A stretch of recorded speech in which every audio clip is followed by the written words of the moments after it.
நம்ம பார்க்க போற விஷயம் நடுத்தர வர்க்க மக்கள் ஒவ்வொருவருக்கும் ரொம்ப ரொம்ப அவசியமான ஒரு தகவல். நம்ம எல்லாருக்குமே இருக்கிற ஒரு பொதுவான ஆசை என்ன? நம்ம கஷ்டப்பட்டு சம்பாதிச்ச பணம் பாதுகாப்பா இருக்கணும். அதே சமயம் அது சும்மா தூங்காம வட்டியோட குட்டி போட்டு வளரணும், இதுதானே. ஆனா பங்கு சந்தைகளை போட்டா ரிஸ்க் அதிகம், சிட் ஃபண்ட்ல போட்டா ஏமாத்திடுவாங்களோன்னு பயம். இப்படி குழப்பத்துல இருக்கிறவங்களுக்கு நம்பிக்கையான ஒரே புகலிடம் நம்ம போஸ்ட் ஆபீஸ் தான். மக்களோட கேள்வி என்னன்னா, போஸ்ட் ஆபீஸ்ல பணம் போட்டா நிஜமாவே நல்ல லாபம் கிடைக்குமா? அரசாங்கம் அதுக்கு கேரண்டி தருமா அப்படிங்கிறதுதான். அதுக்கான பதில் ஆமா, நிச்சயம் கிடைக்கும். மத்திய அரசாங்கம் ஒவ்வொரு 3 மாசத்துக்கும் வட்டி விகிதங்களை மாற்றி அமைப்பாங்க. அந்த வகையில இந்த ஜனவரி முதல் மார்ச் வரையிலான காலாண்டுக்கு வங்கிகளை விட அதிக வட்டி தரக்கூடிய டாப் 5 திட்டங்கள் என்னென்ன?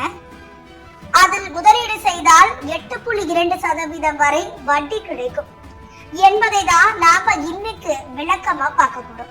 வாங்க ஒவ்வொரு திட்டமா அலசலாம். முதலாவதா நாம பார்க்க போறது நம்ம வீட்டு பெரியவங்களுக்கான திட்டம், மூத்த குடிமக்கள் சேமிப்பு திட்டம், சீனியர் சிட்டிசன்ஸ் சேவிங் ஸ்கீம். இப்போதைக்கு போஸ்ட் ஆபீஸ்லயே அதிக வட்டி தரக்கூடிய திட்டமே இதுதான். இதோட வட்டி விகிதம் எவ்வளவு தெரியுமா? 8.2%. பொதுவா வங்கிகள்ல பிக்ஸ்ட் டெபாசிட் போட்டா கூட இவ்வளவு வட்டி கிடைக்கிறது கஷ்டம்.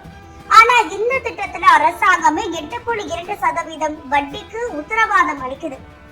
ஓய்வு காலத்துல கையில இருக்கிற பணத்தை பாதுகாப்பா முதலீடு செஞ்சுட்டு அதுல வர வட்டியை வச்சு நிம்மதியா வாழ நினைக்கிற முதியவர்களுக்கு இதை விட சிறந்த திட்டம் வேற எதுவுமே இல்லைன்னு சொல்லலாம்.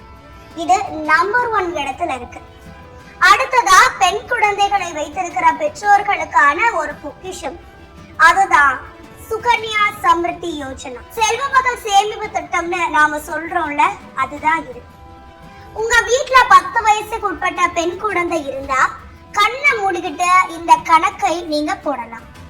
ஏன்னா மூத்த குடிமக்கள் திட்டத்துக்கு இணையா இதுக்கும் 8.2% வட்டி கொடுக்கறாங்க. நீங்க சிறுக சிறுக சேமிக்கிற இந்த பணம் கூட்டு வட்டி அடிப்படையில வளர்ந்து உங்க பொண்ணோட படிப்புக்கோ அல்லது திருமணத்துக்கோ ஒரு பெரிய தொகையா வந்து நிற்கும்.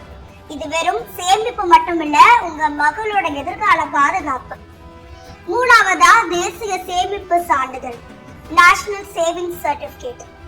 எனக்கு ரிஸ்க் எதுவும் வேணாம், என் பணம் பாதுகாப்பா வளரணும், அதே சமயம் எனக்கு வருமான வரி விலக்கும் வேணும் அப்படின்னு நினைக்கிறவங்களுக்கு இது ஒரு பெஸ்ட் சாய்ஸ்.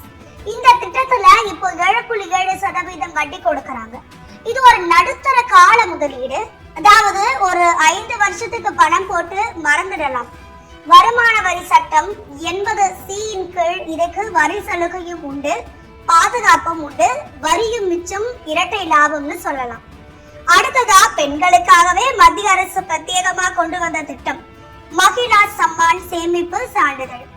பெண்கள் மற்றும் சிறுமிகள் தங்கள் கையில இருக்கிற பணத்தை குறுகிய காலத்துக்கு சேமிக்க இது உதவும். 2 வருஷம் திட்டம் இது. இதோட வட்டி விகிதம் 7.5%. நீங்க ஒரு இல்லத்தரசியா இருக்கலாம், இல்ல வேலைக்கு போறவங்களா இருக்கலாம். உங்க தனிப்பட்ட சேமிப்புக்கு இது ஒரு பாதுகாப்பான உண்டிகள் மாதிரி செயல்படும். வட்டியும் மத்த சேமிப்பு கணக்கை விட இதுல அதிகம். கடைசியா நிறைய பேர் விரும்புற ஒரு திட்டம், post office monthly income scheme. பேர்லயே இருக்கு மாத வருமானம். ஒரு மொத்த தொகையையும் இதுல டெபாசிட் பண்ணிட்டா போதும். மாசம் மாசம் சம்பளம் மாதிரி உங்க கைக்கு வட்டி வந்துகிட்டே இருக்கும். இதோட இப்போதைய வட்டி விகிதம் 7.4%. ஓய்வு பெற்றவங்க அல்லது மாதாந்திர செலவுக்கு பணம் தேவைப்படுற குடும்பங்களுக்கு இது ரொம்பவே உதவியா இருக்கும்.